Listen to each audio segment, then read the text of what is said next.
Hello everyone. In today's lecture, we will see how to design a stacked microstrip antenna using i3D. So let us start how to design in i3D. First, we will have to select a new file. Here we are going to use infinite ground plane. So there is no need to change the sigma value at z is equal to 0. So next, we have to introduce one dielectric layer. We are going to use the same substrate as we have used in the previous designs. So the layer thickness is 0.787. The dielectric constant of the substrate is 2.2. Loss tangent is 0.001. Now press OK. The dimensions of the patch on a h is equal to 0.787, and because we are going to design a stacked geometry, so we are going to introduce one more substrate layer on which we will design another patch, and the dimensions you can find using the formulas available in the book, or you can also use a line gauge option of the i3D. So first, design a simple microstrip patch antenna. The dimension found out to be 10.5 by 10.5 at thickness of the substrate is 0.787. Now press OK. Now we have designed a one patch at z is equal to 0.787. Because in a stacked geometry we have one substrate, below this there is an infinite ground plane. On above of this substrate there is a metallic patch that we have designed now. Now to design an electromagnetically coupled stacked microstrip antenna, we have to introduce some air gap. We will introduce the air gap between another layer of substrate. We will take another layer of substrate, another layer of the substrate. We can introduce one more patch on the above of the upper substrate, on the bottom of the upper substrate. In the first case, if we design the patch on the top of the upper substrate, it is simply known as electromagnetically coupled microstrip antenna. If you design this patch on the bottom of the upper substrate, it is known as electromagnetically coupled microstrip patch antenna in inverted mode. So we are going to design EMCP in inverted mode. So first we have to go to the basic parameter window. So select this option, basic parameter. Now we have to introduce one air gap layer. So to introduce the air gap, there are two options to create a layer. Either you use this option or you use the next one. If you use this option, you will only have to give the thickness of the substrate. No need to give the Z top value. So to introduce one air gap layer, click on this substrate layer, because we are going to introduce air on the above of this substrate. So click on this substrate layer, then go to this option, click on this. Now substrate thickness, here the substrate thickness is the air gap thickness. The air gap thickness that we have optimized is 2.6 mm. The substrate thickness, which is the air gap, is 2.6. The dielectric constant of the air is 1. So 1 is here, loss tangent is 0, and other values will remain same. Now press OK. So we have introduced one more layer at z is equal to 3.387, which is above 2.6 mm from the below substrate layer.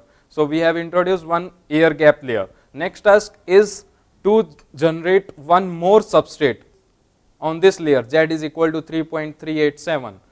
So we are going to introduce one more substrate by clicking on this, click on this, and introduce a new layer with thickness is equal to same as we have, because we are going to use the same substrate with same characteristics. So the substrate thickness is 0.787, dielectric constant of the substrate is 2.2, loss tangent is 0.001.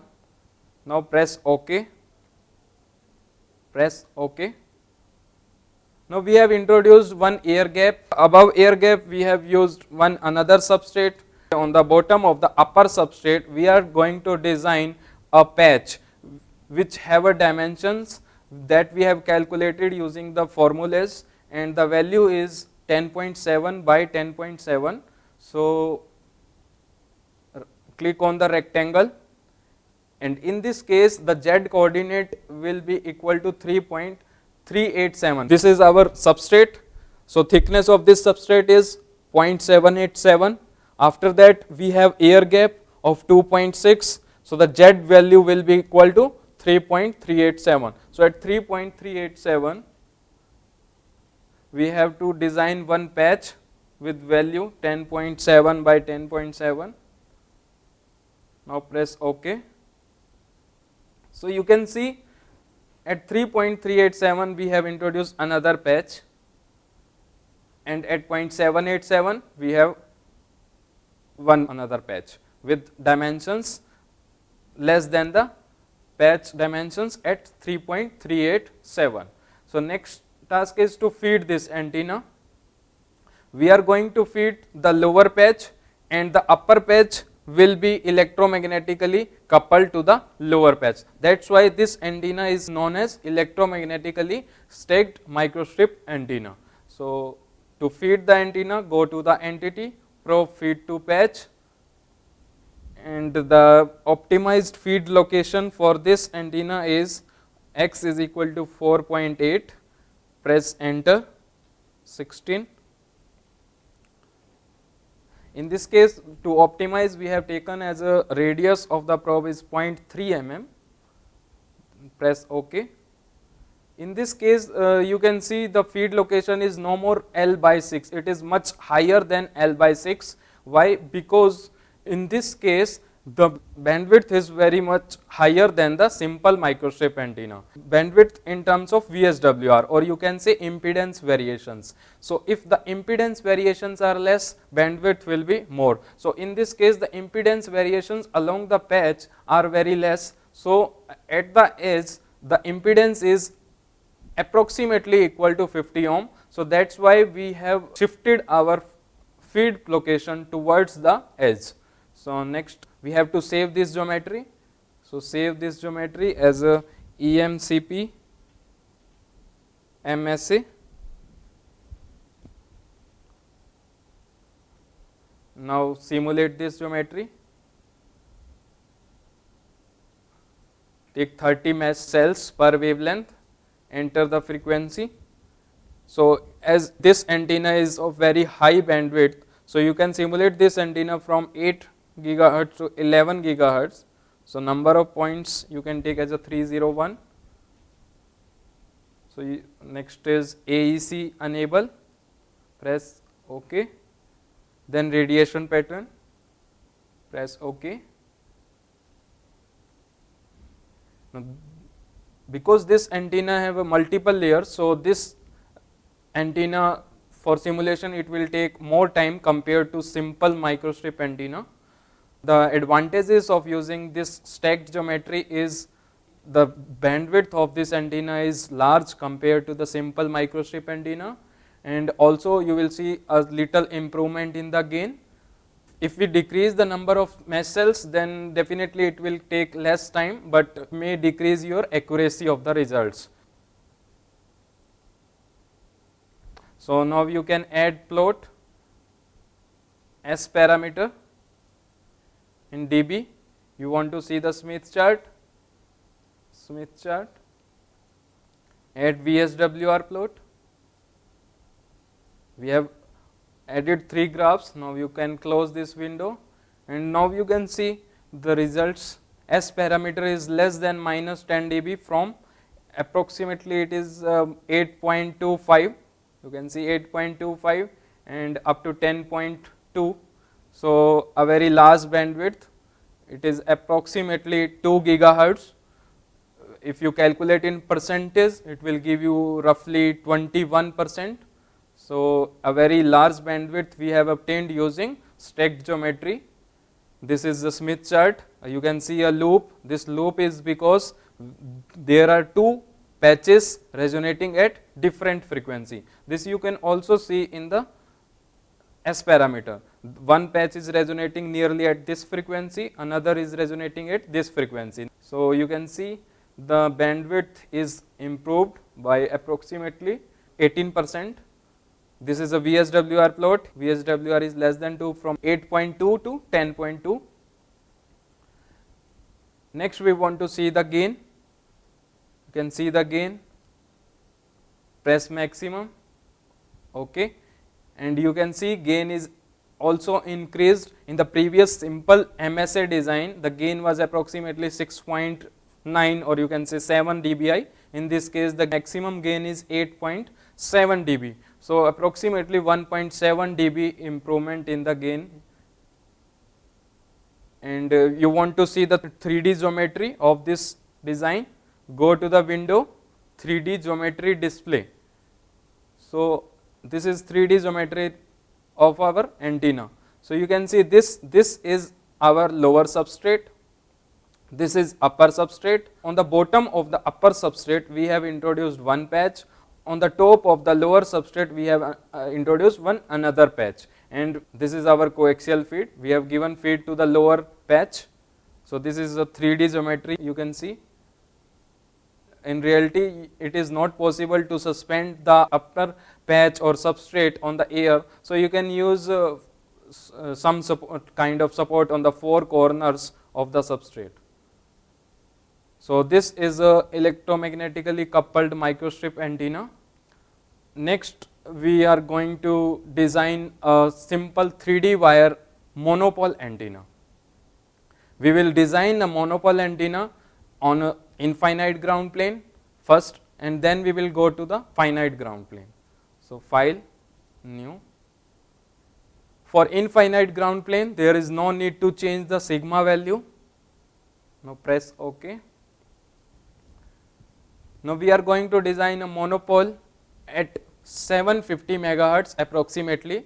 So if you find the height of a monopole antenna, which is approximately lambda by 4, so at lambda by 4 if you calculate, it will give you 90 mm approximately. And in this we are assuming that monopole is of cylindrical wire. So cylindrical wire means we have to take a circle and the radius of that wire is 10 mm. So the radius of that wire we have taken as a 10 mm at a height of, you can say at a height of 90 mm. So the value of center z coordinate will be equal to 90 mm, because we are going to design a circle at a height of 90 mm with radius of the circle 10 mm. Then press OK. Now you can zoom out. So you can see there is a circle at a height z is equal to 90 mm. Next we are going to feed it. Till now we have only designed one circle. To design a cylindrical wire we have to feed it, go to the entity, probe feed to patch. Because this circle is designed with center 0 0, so feed location will also be 0 0, and the number of segments of the circles 16, start z coordinate 0, end z coordinate 90, negative level 0, positive level is generally taken as a 1 by 100. So if we take 1 by 100, 0.9, and radius we have to take the same radius of this feed as we have taken for the circle at z is equal to 90 mm. So the radius of the circle is 10 mm, then press OK. Now this is your simple monopole antenna with infinite ground plane. You can see the 3D geometry by going to window option, then 3D geometry display. You can zoom out this, and this is a simple monopole antenna with height 90 mm and radius of a wire 10 mm. So next you want to simulate it. Before simulation we will save this geometry, monopole with infinite ground plane, save. So this is a monopole antenna with infinite ground plane. So meshing frequency you can take as a 2 gigahertz, because this antenna is designed at 750 megahertz approximately. Automatic edge cells you can take as a 1, and number of mesh cells you can take 30, Now next task is to enter the frequency components. You can simulate it from 0.5 gigahertz to 1.5 gigahertz. You can take number of points as a, because the difference is 1.5 minus 0.5, which is 1 gigahertz. So if you want to take the step of 0.01 gigahertz, you have to take 101 number of frequency components. Now press OK. You want to see the radiation pattern, press radiation pattern, press OK. Now simulate it.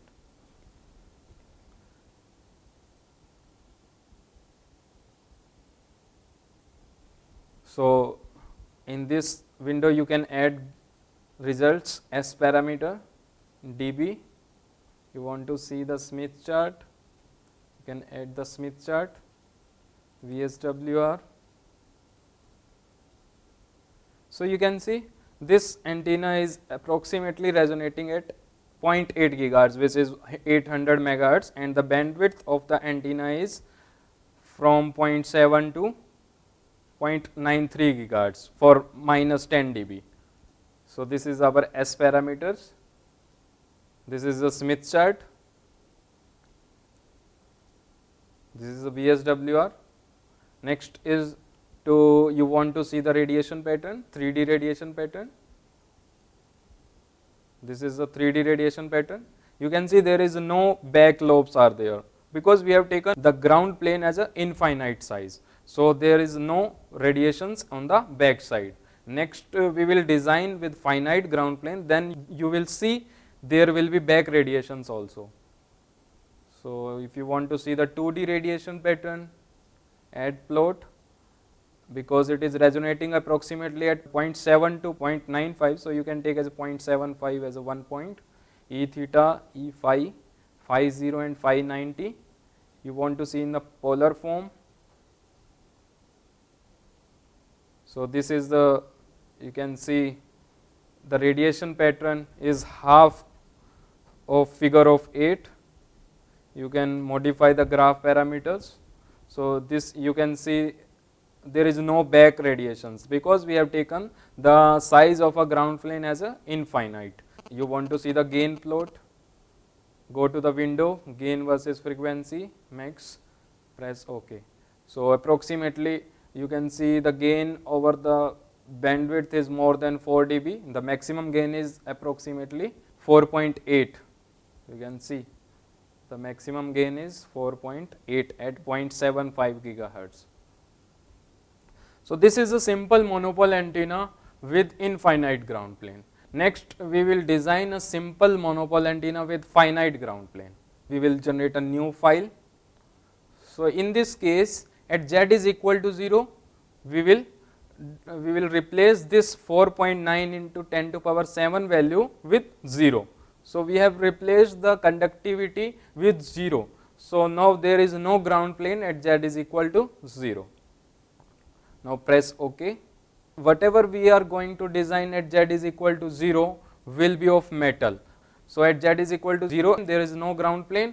So first of all we have to find out the radius of the ground plane, because in this case we are assuming that the ground plane is of circular, because we have taken the cylindrical wire. So the symmetricity will not be lost if we take the circular ground plane. So we have taken a circular ground plane after optimization, or you can say because in the theory we have seen the ground plane radius should be greater than the lambda by 4 of the antenna. So you can take the radius of a ground plane is approximately greater than the height of the antenna, which is lambda by 4. So you can take as a 160 mm, or you can take more. You can optimize this value. Now press OK. Now you can see there is a one circle at z is equal to 0. So this is our ground plane. Next we are going to design our monopole. So the height of the monopole is 90 mm. So take another circle, but at this time the height will be equal to 90 mm. Put z is equal to 90. Radius of the monopole cylindrical wire is 10 mm. Now press OK. Now you can see there is another circle at z is equal to 90 mm. Next task is to feed this antenna which will generate our monopole wire. Probe feed to patch. So for probe feed to patch, go to the entity, probe feed to the patch, center will remain 0 0, number of segments for circles 16, start z coordinate 0, end z coordinate 90, negative level which is 0, positive level 1/100th of a thickness of our antenna, that is in this case the height is 90 mm. So 1/100th of 90 you can take as a 9 or 1/1000 also. In some cases if the height is very large you can take as a 1/1000. So in this case you can take as a 0.9 and the radius of the wire is 10 mm. Now press OK. So this geometry is a monopole antenna with finite ground plane.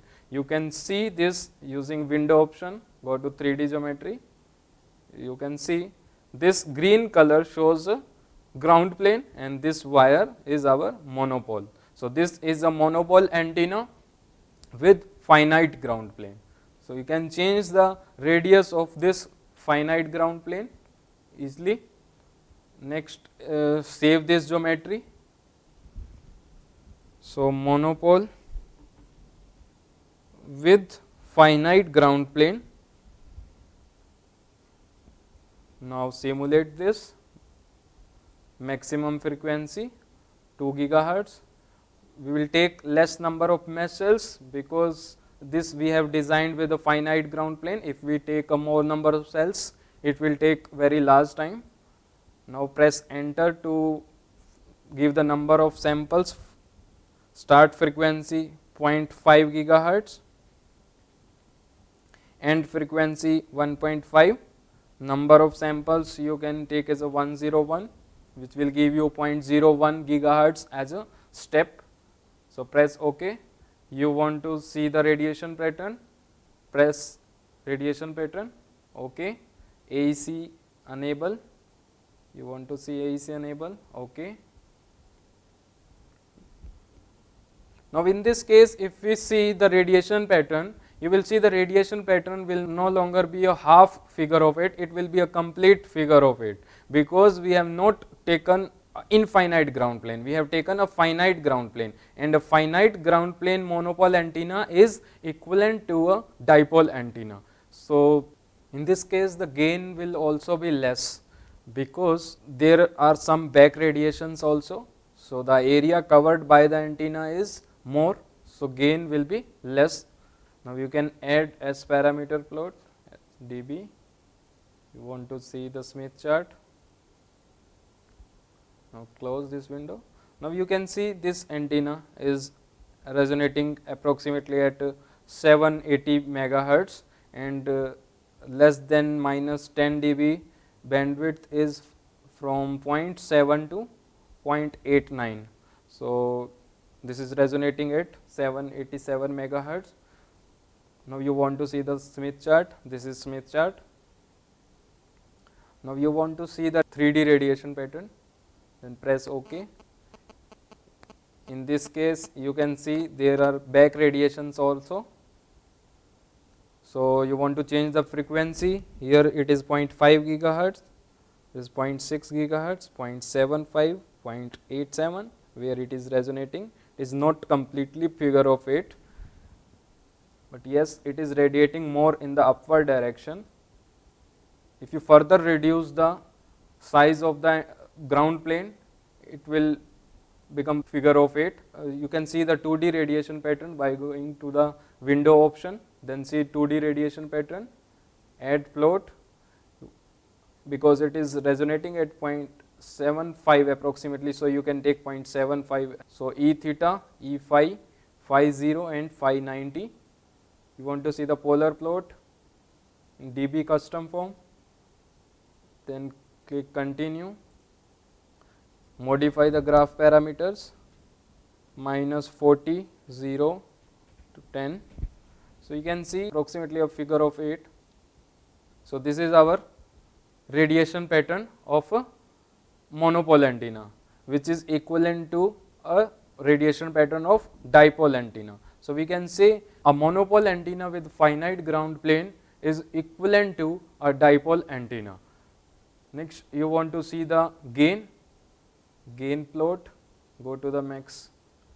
You can see the gain is 2 dB, which is the gain of a dipole antenna. In previous case where we have taken as an infinite ground plane, the gain was 4.5 dB. So you can see the gain is also reduced because the area covered is increased. So in this case gain is less because of finite ground plane. So with this I conclude today's lecture. In today's lecture we have designed one electromagnetically coupled microstrip antenna to increase the bandwidth, and in that we have seen that gain is also improved by 1.7 dB. Next we have designed one monopole antenna with finite ground plane and infinite ground plane. Thank you.